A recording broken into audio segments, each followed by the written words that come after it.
There's a gouge in the inside of our old front door that never got filled. Not a scratch. An actual crater, like someone drove a dirty nail into the wood and twisted it. Mom used to keep a wreath over it and pretend it wasn't there. When I'd visit years later, I'd move the wreath just to check, like it might have healed while I wasn't looking. It didn't. Neither did I.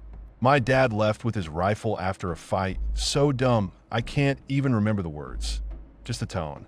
The kitchen smelled like onions and hot oil, and Mom's jaw did that tight thing like she was chewing on something sharp. Dad stood in the doorway, lacing his boots, acting like he wasn't pissed, like the cold outside was the only thing that mattered. He looked at me, and his face softened in a way that pissed Mom off more. "Hey," he said, and crouched with a groan because his knees were already shot in his 30s.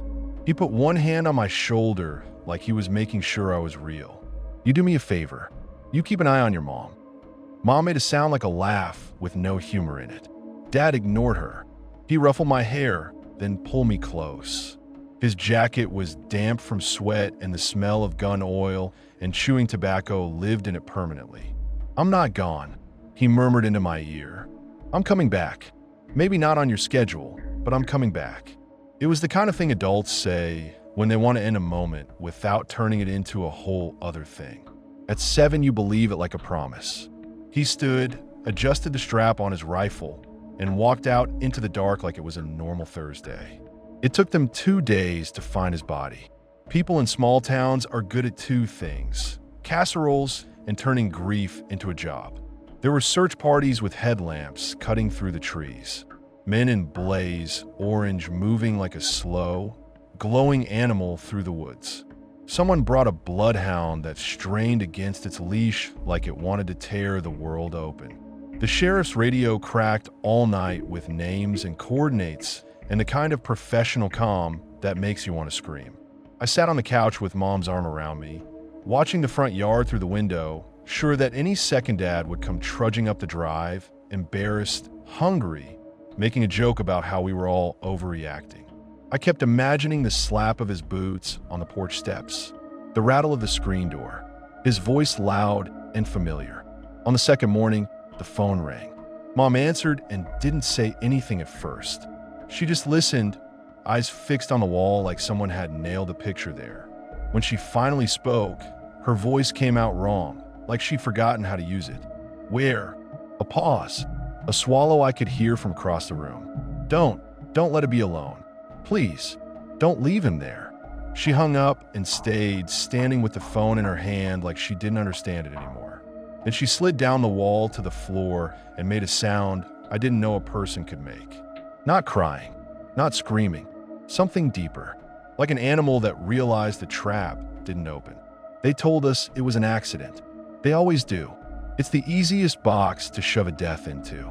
The story the investigators gave us was clean and procedural. My dad had been in a stand for about an hour, got impatient, climbed down with a few beers in his pack. He walked, because of course he did. He couldn't sit still to save his life, and he stumbled into a buck big enough to make a grown man's hand shake. He took the shot, hit it but not well. The buck ran, bled, dropped. Dad followed the trail, excited, drunk, keyed up, and when he found it, he bent over to put his hand on it, to check it, to finish it, to do whatever he thought was next. And his rifle went off because the safety wasn't on. They said it hit him in the head and he died instantly. That phrase, instantly, like it was a kindness. They said the deer was gone when they found him. They didn't say anything about the ground, but I saw the photos by accident. Mom thought she'd hidden the folder. She tucked it in the top drawer of her dresser under old scarves and a stack of bills, like paper could keep something contained. I was a nosy kid, and also, honestly, I was desperate for anything that made it feel real. If it was real, then maybe there was a way to understand it. If I understood it, maybe I could fix it. I pulled the folder out and slid it open on the floor of her room. There was my dad's boot in one picture, just the boot, lying on its side like a drop prop. There was a shot of the stand. There was the rifle on the leaf litter, black against brown.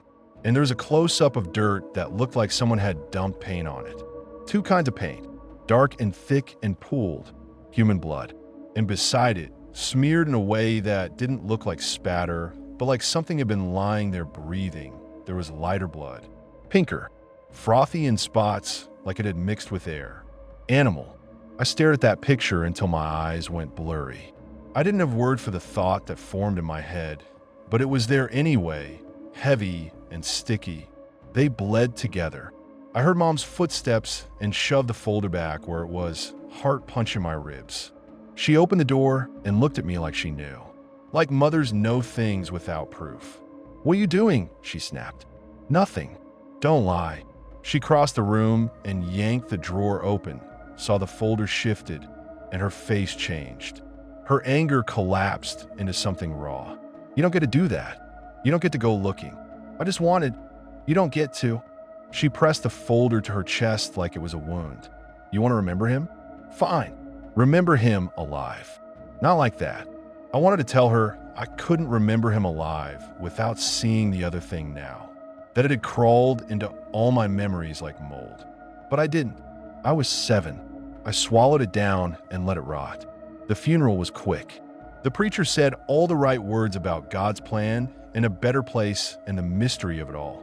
Mom stared straight ahead the entire time, like if she moved her eyes, she'd shatter. People hugged us, awkward and firm, smelling like laundry detergent and cigarettes, and told me I was the man of the house now, which is an insane thing to say to a second grader who still needed help tying his shoes. After, men took turns telling me hunting stories like they were trying to replace my dad with anecdotes. Like if they poured enough deer camp bullshit into the hole, it wouldn't look like a hole anymore. A guy from the Department of Natural Resources, DNR, came by a few days later to return my dad's things. Not all of them, just what they found: a knife, a flashlight, the empty beer cans, his wallet. The rifle stayed with the sheriff's office for safekeeping, which is what they call it when something is too heavy with meaning to hand back. The DNR guy was tall and tired-looking, with pale eyes and hands cracked from cold. He took his hat off when he stepped into our kitchen like he respected the air in there. "I'm sorry," he said. He didn't look at me when he said it, which made me hate him instantly, like I was part of the furniture. Mom nodded like her neck was locked. He set a cardboard box on the table and slid a manila envelope out of it. "There's one more thing." He hesitated. "It's not official. It's just something we do sometimes when kids are involved. It's to keep everybody safe." Mom's eyes sharpened. "Safe from what?" He gave a half shrug. "From dumb luck. From panic. From people trying to make sense of it the wrong way." He opened the envelope and pulled out a single sheet of paper. It was printed, but someone had written on it too, in black marker, hard enough to dent the page. At the top, in block letters, it said, "Operational notes, post-incident wildlife contact." Mom stared at it like it was a prank. He slid it across the table anyway. "It's just rules. If you see the deer again, the one involved." Mom let out a short, ugly laugh. We didn't see it the first time. The DNR guy's mouth twitched like he'd heard that line before. "Right, but if you do, sometimes wounded bucks, they come back to the nearest food source.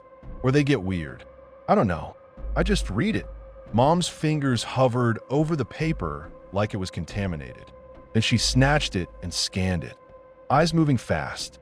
Her expression shifted from confusion to irritation to something that looked a lot like fear trying to pass as anger. I leaned forward and read it too. It was a list. Simple. Too simple for how my stomach dropped. Rule 1. Keep all interior doors closed and latched after sundown. Rule 2. If you see the buck at the tree lean, do not wave, call to it, or make eye contact for more than 3 seconds. Rule 3. Do not leave feed, salt blocks, or trash outside to move it along. This includes pet food. Rule 4. If it approaches the house, do not open windows or doors, no matter how calm it seems. Rule 5. If you hear a human voice from outside after dark, do not answer. Call the sheriff. Rule 1 sounded like basic home safety, the kind of thing you'd tell any family in the country. Deceptively safe. Rule 2 sounded ridiculous. Rule 5 made my skin crawl. That wasn't about deer behavior. That was about something else. Mom slapped the paper down. "This is insane. It's just The DNR guy held up both hands. Ma'am, it's just precaution. Precaution against what? A deer ringing my damn doorbell. He didn't smile. Deer don't do that.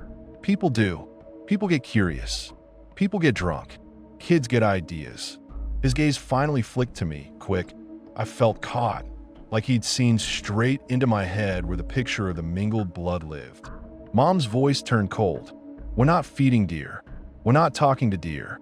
We're not doing any of this. Take your paper. He didn't. He just left it there on our table and pushed the box of my dad's things toward her like a peace offering. When he left, Mom crumpled the rules sheet into a ball and threw it in the trash so hard it bounced.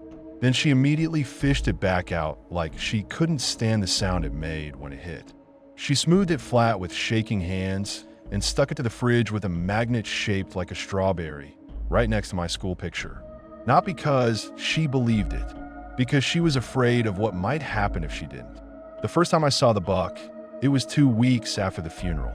It was late afternoon, that dead hour between the end of school and dinner when the house feels like it's holding its breath. Mom was upstairs showering. I was sitting on the carpet in front of the TV, pretending to watch cartoons while I listened for her footsteps so I'd know what mood she was in when she came down. Something moved outside. Not a bird. Not wind. I got up and pressed my face to the window. At the edge of the woods, where the yard sloped down into the treeline, a deer stood perfectly still. A buck, big, thick in the neck, antlers like twisted branches, uneven in a way that made it look older than it should have been. Its coat was darker than the other deer we used to see. Not black, just stained, like it had walked through smoke. It watched the house. Not the yard, not the ground, the house. I felt that weird kid thrill, the one that's half excitement and half warning. Like the moment right before you do something you know you shouldn't. I ran to the fridge and yanked the rule sheet off because suddenly it mattered. I scanned it and my eyes snagged on Rule 2. Do not make eye contact for more than 3 seconds. I counted without meaning to. 1, 2, 3. Then I jerked my gaze away like the paper had burned me. When I looked back, the buck had moved. Not away. Closer. Just a few steps, but the way it stepped made my throat tighten. It wasn't the normal, easy deer gait. It placed its hooves carefully, like it was trying not to make noise. Like it knew noise would get in trouble. Tiptoeing. That was the only word that fit, even though it was stupid. Deer don't tiptoe. They don't sneak. They bolt, or they graze, or they stare dumbly until you clap your hands. This one looked like it was sneaking up on a sleeping person. I heard the shower shut off upstairs and backed away from the window fast, heart hammering. I didn't want Mom to see. I didn't know why, but I didn't. A minute later, when she came down with her hair wet and her face bare and tired, I stayed quiet. I sat back down and turned the TV up and pretended I hadn't just seen something that made the air in the house change. That night, after Mom went to bed, I crept back to the window. The yard was empty. I told myself it was coincidence. The second time I saw it, it was in the morning.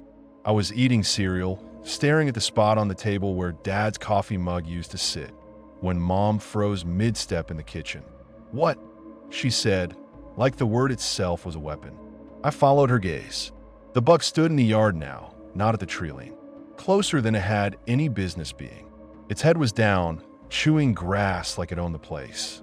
Its body was angled so one side faced us, and my spoon clattered against the bowl when I saw it. There behind its shoulder, just above the ribs, was a scar, a thick pale line that tugged the skin tight. The hair around it grew in weird, like it didn't know what direction to go anymore. A wound that had healed wrong. My dad had hit the buck in the side. That's what the investigators said. They'd found blood along the trail before it vanished. Mom's face went slack for half a second. Not grief, something worse. Recognition she didn't want. Then she snapped back into herself and grabbed my shoulder hard enough to hurt. "Don't," she said. "Don't what?" My voice came out small. "Don't stare. It's just a deer." "It's not." She stopped, then corrected herself like she'd almost stepped off a cliff. "It's not worth it. Go finish your cereal." I didn't. I ate like my jaw was made of wood, eyes flicking to the window every few seconds afraid it would look up and meet my gaze and lock it in place. After a while, the buck wandered off, the same careful steps, like it was leaving a room quietly so it wouldn't wake someone. Mom stood at the sink long after it was gone, hands gripping the edge so tight her knuckles turned white. She didn't say a word. Not about Dad. Not about the deer. Not about the scar. Silence was her favorite tool. It didn't work on me. Over the next month, the buck became a regular part of our life, the way a leak becomes part of a ceiling when you ignore it long enough. It showed up once a week, then twice. Sometimes in the morning, sometimes late afternoon. Always quiet, always watching, and always a little closer. At first it stayed in the yard. Then it started coming up onto the porch steps, just one hoof at a time, like it was learning the height. Like it was practicing. Mom noticed. Of course she did. She started keeping the curtains closed. She started latching doors the second the sun dipped behind the trees. She started turning on every light in the house like brightness could repel whatever was outside. Rule 1. Keep all interior doors closed and latched after sundown. She did that too, even though it made no sense. Bedroom doors, bathroom doors, closet doors. Everything shut like she was trying to make the house airtight. You're being weird, I told her once because I was a kid and I didn't know when to shut up. She spun on me, eyes blazing. I'm keeping you alive. From a deer. From you. She snapped, then immediately looked like she wanted to swallow her own tongue. She rubbed her face with both hands. From stupid ideas. From thinking you can bring people back. That hit me like a slap because she was right. I had been thinking it. I was thinking it all the time. The blood. The scar. The way it watched the house like it remembered it. The way my dad had promised, maybe not on your schedule, but I'm coming back. I started looking for it on purpose. I'd sit by the window with my homework open and pretend I was writing while my eyes cut to the yard every few seconds. I'd go outside to play and wander to the tree line, listening, trying to catch that soft, careful footfall. Once, I found a place in the grass near the porch where the ground was flattened, like something had lain there. There was a smell too. Not deer stink, not exactly. More like wet pennies and old leaves. I knelt and pressed my palm to the flattened patch and felt the cold sink into my skin, like the earth had held onto it. Mom caught me and yanked me inside by my collar. What did I say? She hissed, voice shaking. What did I say about going out there alone? I wasn't alone. I shot back before I could stop myself. He was there. Her eyes went glassy. Don't, she whispered. That's when I realized she was holding on to something too. Not hope, not belief. Fear that she was wrong. Fear that she was right. The first time I tried to feed it, it wasn't some sweet Disney moment. It was ugly and desperate and half spite. Mom had started throwing out anything even remotely deer-related. She dragged Dad's old hunting magazines to the trash. She dumped his spare ammo in a coffee can and shoved it in the garage.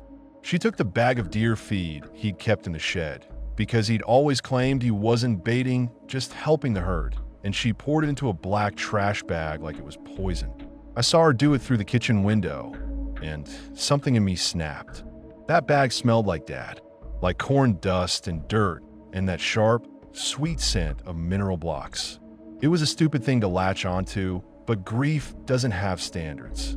That night, after she went to bed, I crept out to the shed with a flashlight. The air in there was colder than outside, like the dark had weight.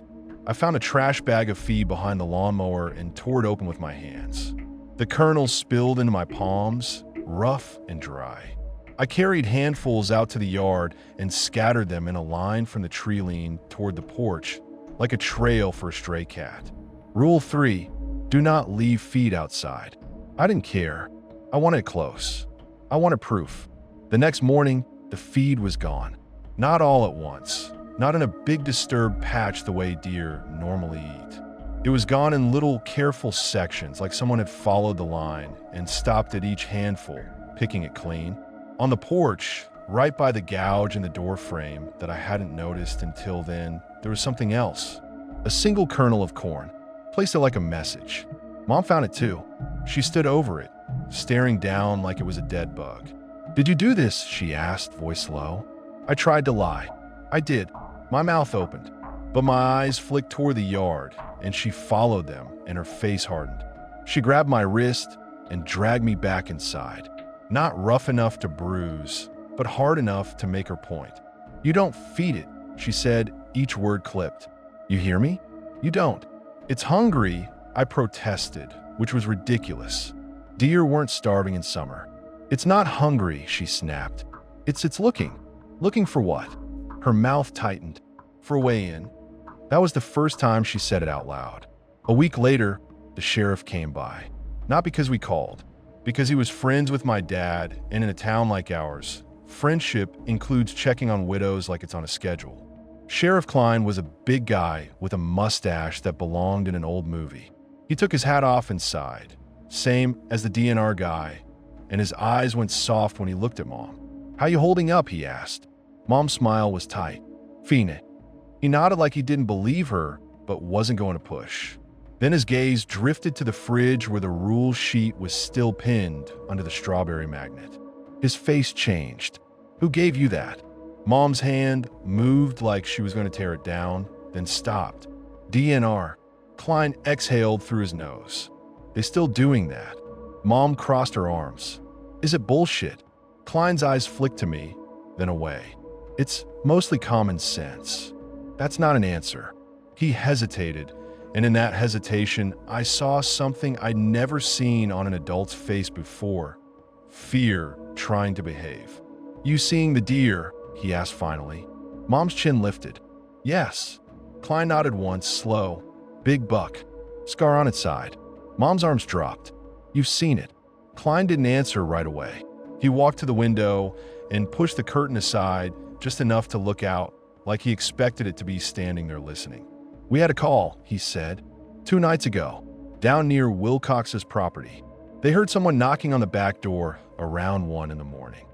My stomach tightened. Somewhat, Mom echoed. They thought it was a drunk. Wilcox went out with a flashlight. He swears, he saw a deer on his porch. Said it was pawing at the door. Mom's laugh came out sharp.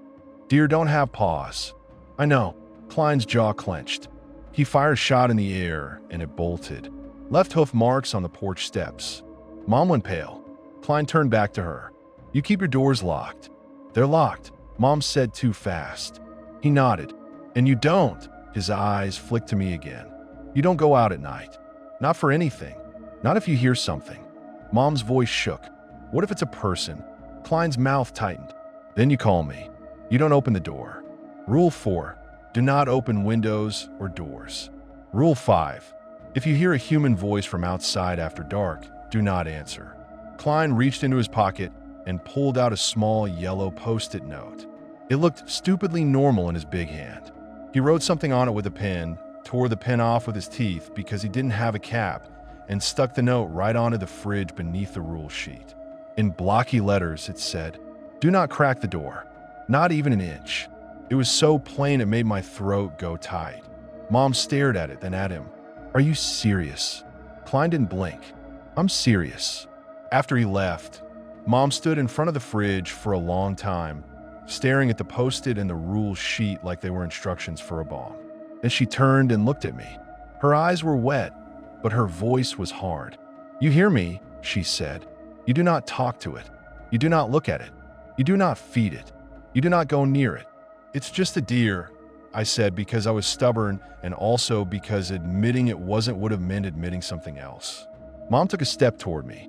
"Your father is dead," she said, voice low and shaking. "Dead. He is not coming back in a deer body. He is not coming back at all." The words hit me like a punch. And still, because grief is a nasty little liar, I thought, she doesn't know. She's just scared. That night, I lay in bed and listened to the house settle. The creak of wood, the tick of the radiator, the faint hum of the fridge. Every sound felt like it could be the beginning of something. At some point, I heard a soft tap. Not on my window, somewhere else. The back of the house. Talp. Talp. I held my breath. Mom's bedroom door was closed because Rule 1. My door was closed because Rule 1. The hall between us was dark and quiet, like the house had swallowed its own throat. Talp, talp. Then, faintly like someone trying not to be heard. Hey.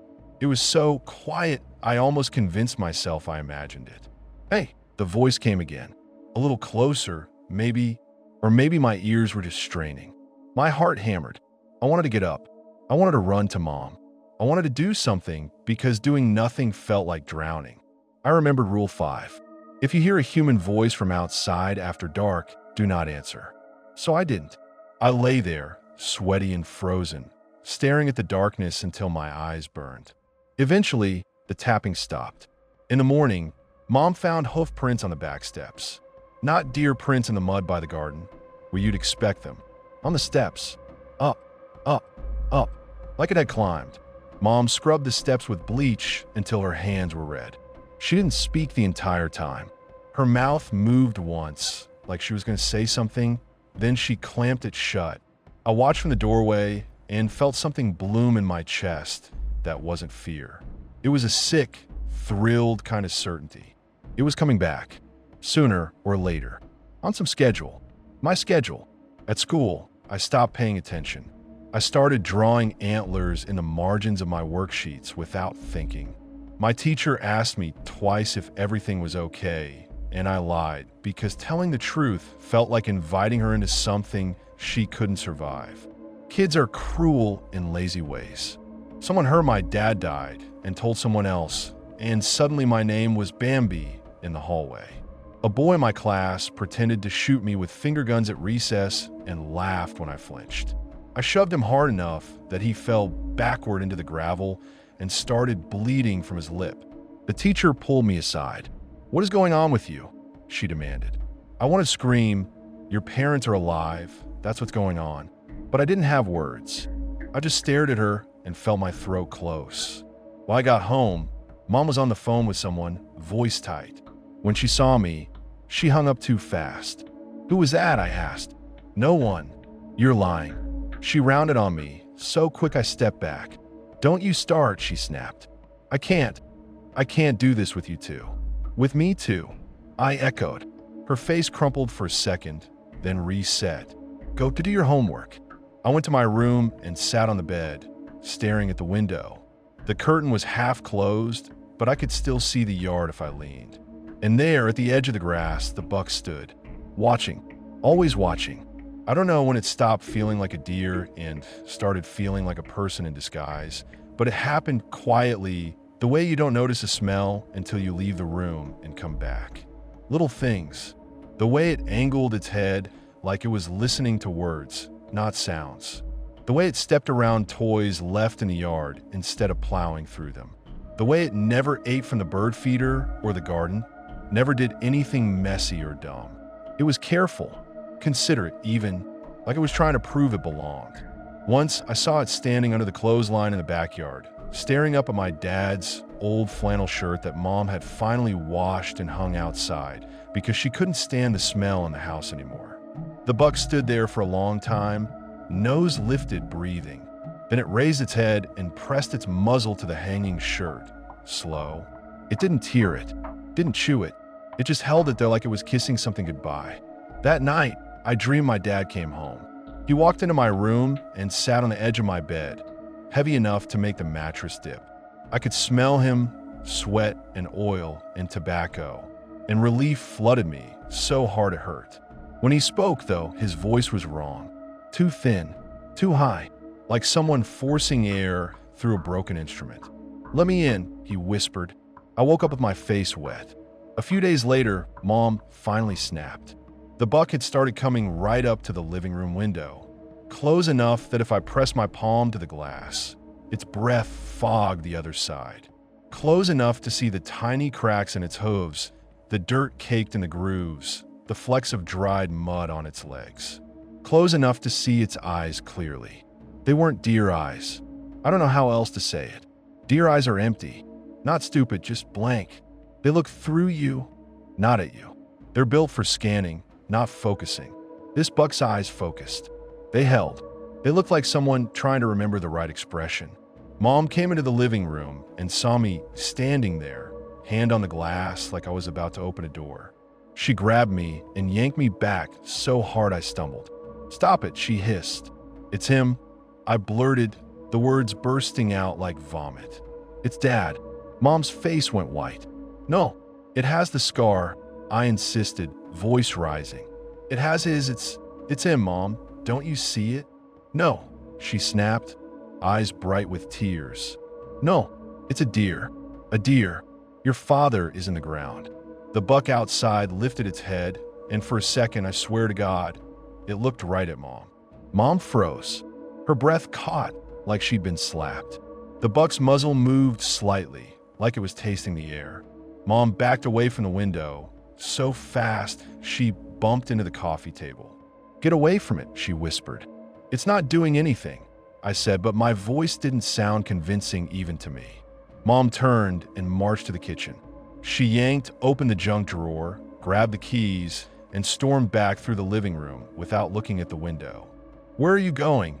I demanded, because fear makes you bossy. "To fix this," she snapped. She marched outside, and I panicked and followed her onto the porch. The buck stood at the base of the steps, head tilted, close enough that I could see the scar twitch slightly when it breathed. Mom held the keys in her fist like a weapon. "Get," she shouted. The buck didn't move. Mom took a step down. "Get the hell out of here." The buck's ears flicked. It blinked slow. Mom took another step, and I grabbed her sleeve. "Mom, stop." She shook me off. "No," she spat. "No, I'm not doing this. I'm not living like this. I'm not letting you." Her voice cracked, and she swallowed hard. "I'm not letting you make him into this." She raised her hand like she was going to throw the keys, or maybe hit it. The buck took one careful step forward. Mom flinched. The buck paused. Then it stepped again, slow, measured, like it was trying to show it meant no harm. Mom's courage evaporated in her eyes. She backed up, stumbling on the step, and I caught her elbow. "Inside," she whispered, voice shaking. "Inside now." We retreated into the house, and she slammed the door so hard the frame rattled. She threw the deadbolt, then the chain, then stood there with her back against the door like she was holding it closed with her body. Rule 4, do not open windows or doors. She finally believed it. That night, she took the rule sheet off the fridge and read it again, lips moving silently. Then she peeled Sheriff Klein's Post-it off and stuck it on the inside of the front door at eye level, right above the gouge. "Do not crack the door, not even an inch." Seeing it there made my stomach twist. It turned our house into a bunker. It made the door feel less like a barrier and more like a thin lie. Mom went to bed early and locked her door. Rule 1. I lay awake, staring at my ceiling, listening. Sometime after midnight, I heard it again. Top, top. This time it wasn't the back steps. It was my window. My room was on the second floor, but the window faced the sloped side yard where the ground rose a little. Still, no deer could reach it. Not unless it reared up. Not unless it did something deer don't do. Top, top. My throat went dry. I held my breath so hard my chest ached. Top, top. Then, very softly, right against the glass like someone whispering a secret. Hey, I froze so completely I thought I might stop being alive. The voice wasn't my dad's. It wasn't anyone's I recognized. It was masculine but wrong, thin, breathy, pitched higher than it should have been. Like it didn't have the right throat for the sound. Buddy, it whispered. My heart lurched at that word. Not because it sounded like Dad, but because Dad used to call me that. It was a hook in my ribs. I slid out of bed like I was being pulled. Rule 2 said, don't make eye contact more than 3 seconds. Rule 4 said, don't open windows. Rule 5 said, don't answer voices. I broke all of them without even touching the glass. I stepped to the window and moved the curtain a fraction. The buck's face filled the space outside, impossibly close. Its antlers rose into the dark like crooked hands. Its nose pressed near the pane, leaving a smear of moisture. It stared right at me. Not through me, at me. My mouth opened and no sound came out. Its lips, its mouth moved, not like chewing, like shaping. Let me in, it whispered. My hand was already on the latch before my brain caught up. That's the part one still hate myself for. Not that I was scared, not that I believed something stupid. Kids believe all kinds of stupid shit. I hate that it wasn't even a decision. It was like the words reached through the glass and turned me into a little machine that did what it was told. "Let me in," it whispered again, and the window fogged with its breath. I stood there with the curtain pinched between two fingers, heartbeat thudding in my teeth. The room smelled like stale laundry and pencil shavings and that weird sour kid sweat you don't notice until you're older and someone else has it. Outside smelled like wet leaves and cold dirt and something metallic, faint like a penny rub between fingertips. "Buddy," it said like it was trying a word on, seeing if it fit. "Come on. Rule 4. Rule 5.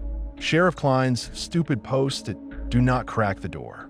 Not even an INCH, staring at me from inside my head like an eye. I looked down my hands. They were shaking so hard the curtain rattled against the rod. "Who are you?" I whispered because it felt safer than anything else. I didn't blink. Not for too long. Then, very soft, almost patient. "I'm Cole. That did it. That's stupid. Human answer. Not dad. Not a deer. Just a need, plain and small." My chest tightened like I'd been waiting to hear it. Like I'd been waiting for something to sound weak enough that I could rescue it. I pulled the curtain closed fast, like if I couldn't see it, I could think. The tapping stopped. For a second, there was only my breath and the radiator ticking and my own blood roaring. Then I heard it again, soft movement outside like hooves shifting carefully on dirt. It was moving away from my window, toward the front of the house. Like it knew. My mouth went dry. I stepped back from the window and listened, head tilted. I could hear the house in layers. Downstairs, the fridge hummed. Somewhere the pipes ticked. Mom's room was on the other side of the hall. Her door was closed, latched because Rule 1 made her feel like the hinges were holy. Then, faint from far below. "Top! Top!" Front door. My stomach turned over. I crept to my bedroom door and eased it open. The hallway was dark, but the night light at the top of the stairs glowed a sickly yellow. I could see the edge of the rule sheet on the fridge downstairs if I leaned just right. White paper under the strawberry magnet like a tongue stuck out at the dark. "Top! Top!"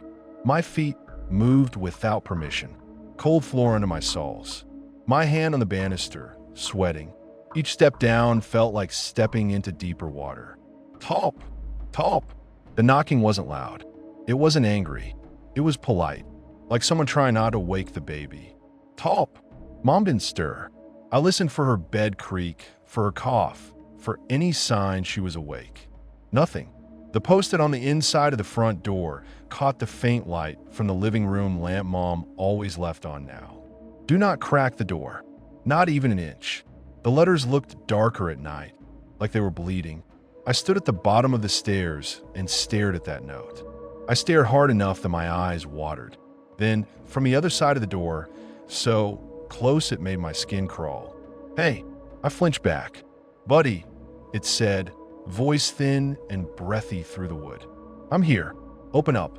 It sounded muffled, like someone talking with their mouth half full.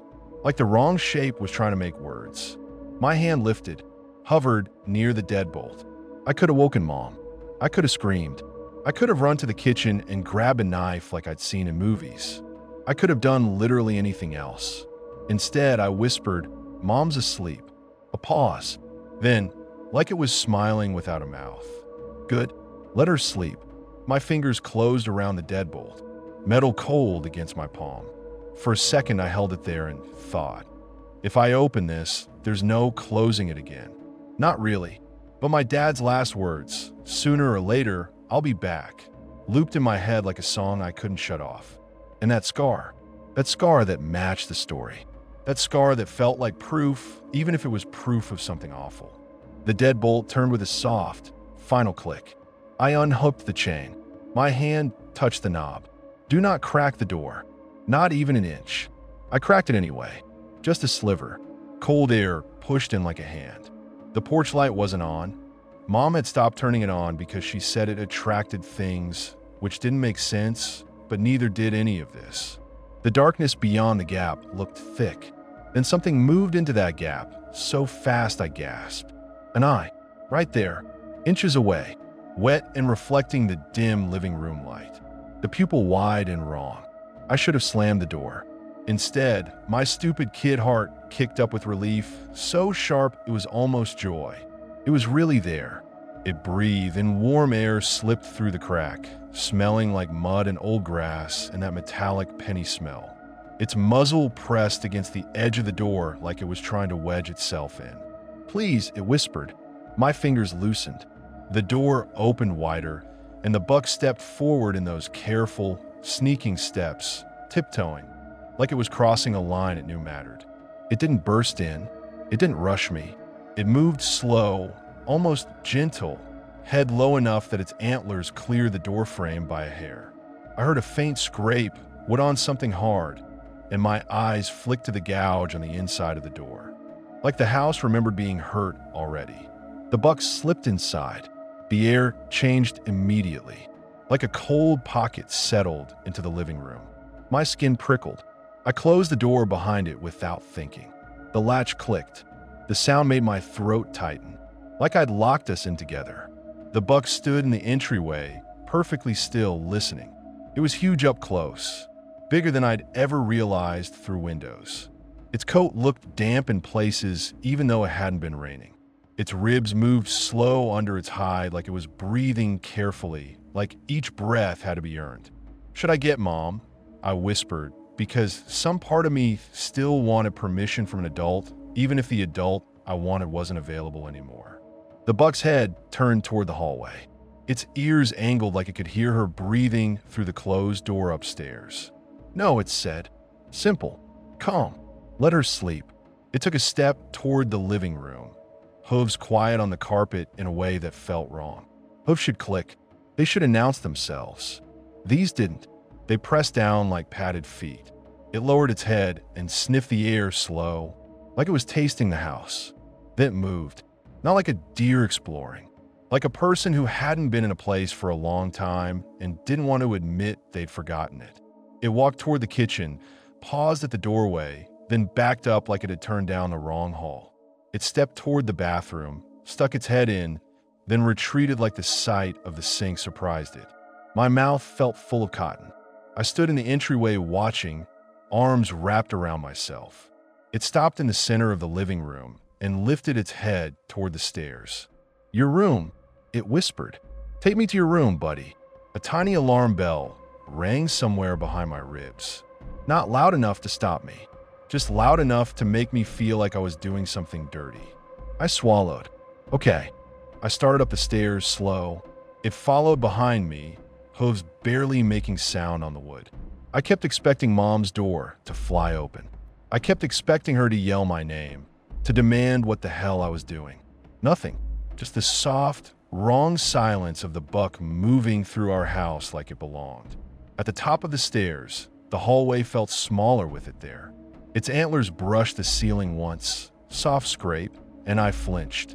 It paused like it had noticed my reaction.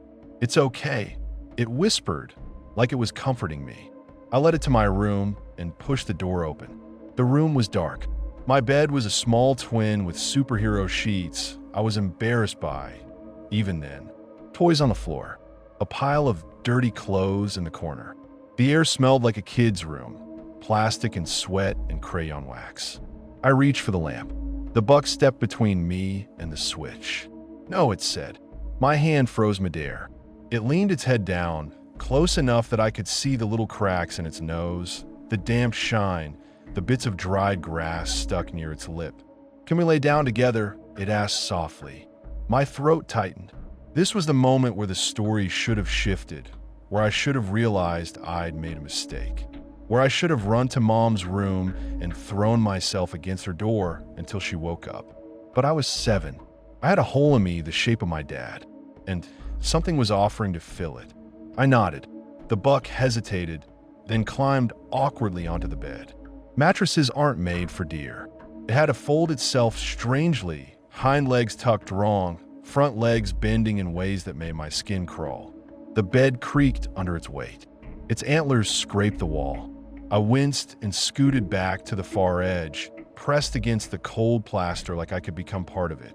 The buck settled with a shudder, like lowering its self-hurt. its flank pressed against my legs through the blanket. It was freezing, not cool like an animal that had been outside. Freezing like a piece of meat pulled from a freezer. The cold seeped through the sheets and into my skin and made my muscles tense. It exhaled, and its breath hit my face, warm, wet, smelling like earth and something sour underneath. Then it lifted a hoof and placed it on my chest. Not heavy like a stomp, heavy like a hand holding you down. I sucked in a breath and felt the hoof press slightly, like it was testing how much it could pin me. "Thank you," it whispered, voice thick with something that sounded like emotion but didn't quite land right. "Thank you for letting me into your home." "You're welcome," I managed. Its head lowered. Its eyes stayed on mine. I couldn't look away. Rule 2 didn't matter anymore. Nothing mattered except the wet shine of those eyes in the dark. "I missed you," it whispered. My chest clenched. "Dad." For a second, the buck's expression shifted, just a flicker like annoyance, like disappointment. Then it softened again, forced. "I missed you," it repeated, like it didn't like the question. The hoof pressed a little harder. I couldn't breathe all the way. It leaned in. Its mouth brushed my cheek. Then its tongue slid across my skin. It was slimy and warm, and it stank like rotten plant matter. The sensation hit my stomach like a punch. My skin crawled. I jerked my head away, disgust and fear snapping through me so hard my eyes watered. The buck froze. "Oh," it whispered, as if it had forgotten something important. "I'm sorry, buddy." "I'm so sorry." My heart hammered. The hoof didn't move.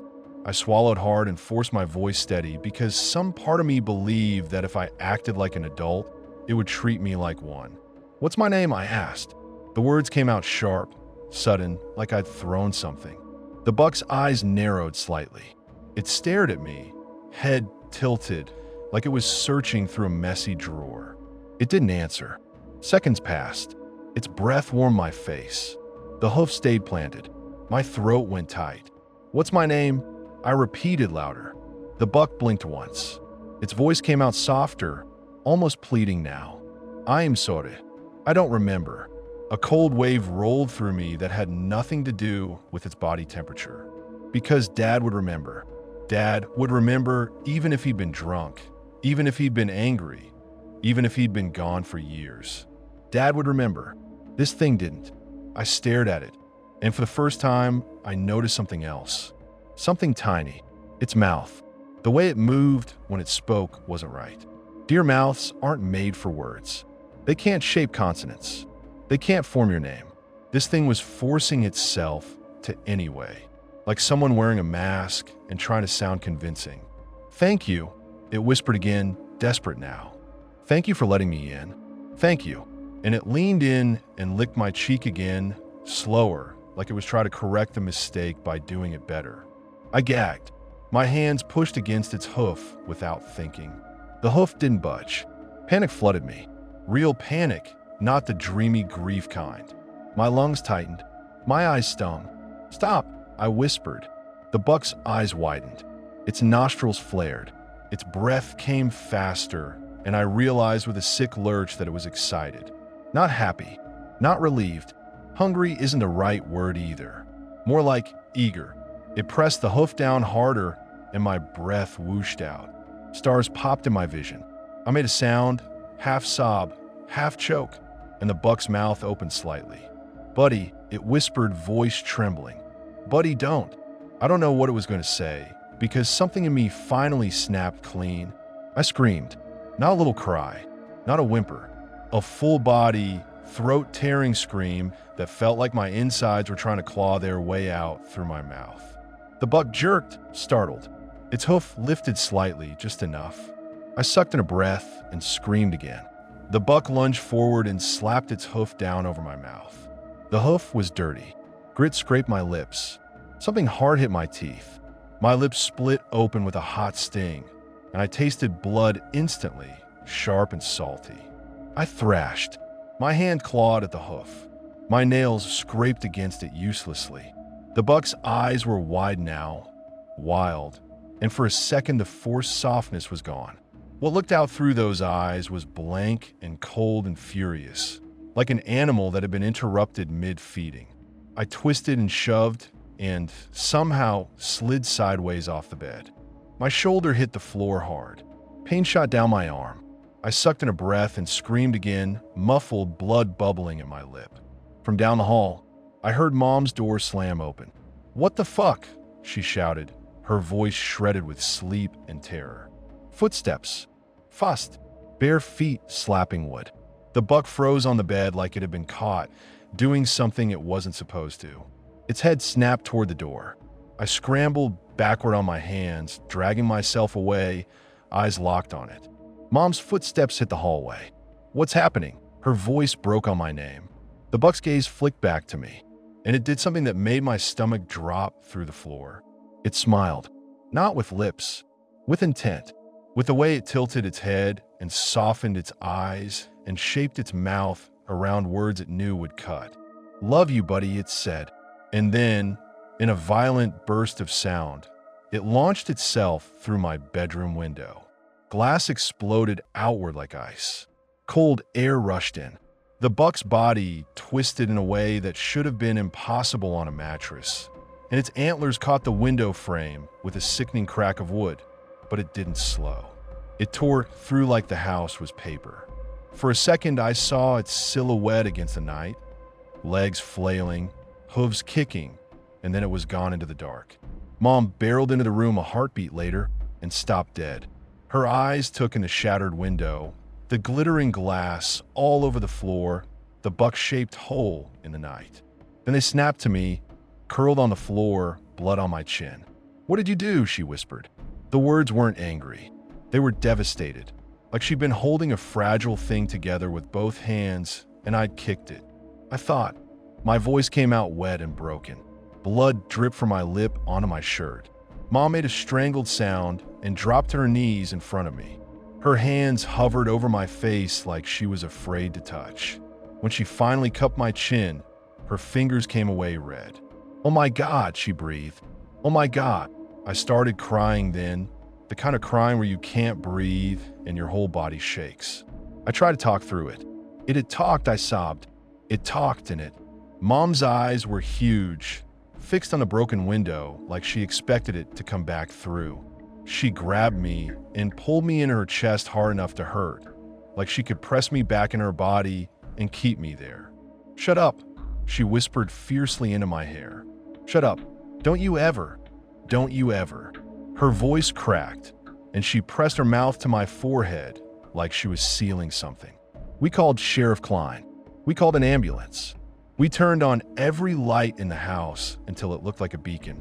Klein showed up first, still in jeans and a sweatshirt, hair sticking up, gun on his belt.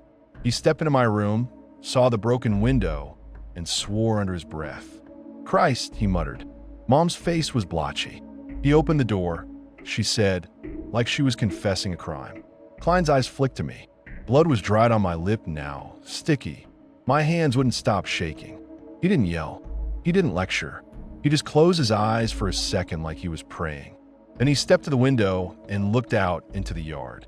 His flashlight beam swept across the grass, the trees, the darkness beyond. "Did you see where it went?" he asked. Mom's laugh came out bitter. "Into the fucking woods." "Where else?" Klein nodded, jaw clenched. "Okay." He turned back, and his gaze landed on the fridge downstairs through the open door, where the rule sheet still hung. I saw his eyes narrow like he could read the words from here. He swallowed and looked at Mom. "You keep that door locked," he said, voice low. "All of them." Mom's voice cracked. "It was in my house." "I know," Klein said. He looked older in that moment than I'd ever seen him. "I know." The ambulance took me to the small hospital 20 minutes away. The ride was a blur of sirens and antiseptic and the paramedics' calm voice telling me to hold still. Mom sat beside me with her hand gripping my knee so hard it left marks, like if she let go I'd float away. In the ER, a nurse cleaned the cut on my lip.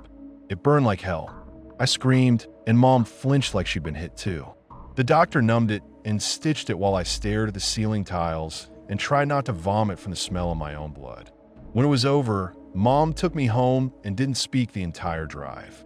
Back in the house, the window was boarded up with plywood already.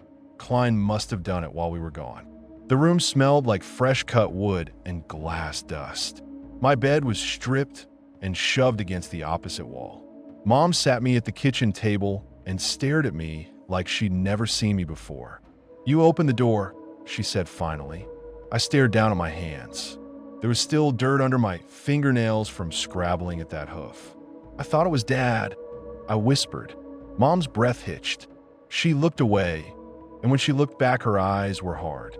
"Listen to me," she said, each word careful like she was laying bricks. "That thing is not your father. It has the scar," I said weakly, because part of me still wanted to argue.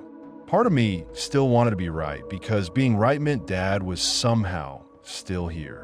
Mom slammed her palm on the table so hard my spoon jumped. "I don't care if it has your father's face tattooed on its ass," she snapped. Then she sucked in a breath, trembling, and her voice softened just a hair. "It used your father because you wanted it to." My throat tightened. "What is it?" Mom's eyes flicked toward the dark window. The curtains were closed. The locks were thrown. The house felt like it was bracing itself. "I don't know," she whispered, "but it's not him. And if you ever try to invite it again, I swear to God I will take you and leave this house tonight. You understand me?" I nodded. I was crying again. Quiet this time. Mom reached across the table and wiped my cheek with her thumb, careful to avoid the stitched lip. Her touch was gentle, but her eyes were furious. Not at me exactly, at the world, at herself, at whatever had found the crack in our grief and crawled in. "I'm calling DNR," she said. She did. She called everyone. DNR, the sheriff, some guy 2 towns over who knew about deer. She called my aunt and screamed at her for suggesting a priest. Nothing came of it that felt like an answer. DNR came and walked around our yard with flashlights. They found hoof prints by the porch. They found a smear of blood where my lip had dripped near the back door. They found nothing else. One of the DNR guys, different from the first, found the rules sheet on our fridge and went quiet when he saw it. His fingers touched the paper like it was a holy relic. Mom watched him and said, "Tell me what you know." The guy hesitated. "Mom, tell me." Mom snapped, voice shaking. He swallowed. "Sometimes," he said slowly, "after incidents, people report strange behavior. Buck's coming close. Not afraid. Acting wrong." "Why?" Mom demanded. He looked at his boots. "I don't know. We chalk it up to trauma, rabies, hunger, whatever fits." But he trailed off, then finally met her eyes. "But we've had cases where..." "Where what?" Mom hissed. The guy's throat bobbed. "Where people opened the door." Mom's face went dead. And it gets in," he whispered. Mom's nails dug into her own palm. "And then what?" The guy's voice dropped. "Then it doesn't leave the same way it came." Mom stared at him for a long moment. Then she reached up and ripped the rule sheet off the fridge and crumpled it. Not because she thought it was useless, because she couldn't stand seeing the words she'd failed to obey. But the post-it stayed on the door. "Do not crack the door. Not even an inch." That yellow square became part of our life, part of our decor, like a warning label on the whole house. I never saw the buck inside again, but I saw it outside. Not right away, not for weeks. For a while, the yard stayed empty, and I started to convince myself it had been a nightmare. That grief had made me hallucinate antlers and voices and cold hooves. Then one evening, when the sun was bleeding down behind the trees and the air smelled like wet earth, I looked out through the crack in the curtain and saw it at the tree line, watching, just like before. Only this time it didn't come closer. It didn't tiptoe. It didn't practice the porch steps. It stood there and stared like it was waiting for me to do something. Mom saw it too. She was behind me, silent. She didn't yank me away. She didn't speak. She just stood with her hand on my shoulder, gripped tight, like she was reminding me she existed. The buck took one step forward. Mom's hand tightened. The buck stopped. Then it turned, slow, and walked back into the woods. It didn't run. It didn't spook. It left like it was choosing to, like it hadn't made a decision. After that, it showed up less. Once a month. Then not at all. Seasons changed. Snow came. Melted. New grass grew. The plywood stayed on my window until Mom finally got it replaced, and even then she never used curtains the same way again. She kept them closed like the house was ashamed. We didn't talk about it. We also didn't talk about Dad, not really. Not in any real way.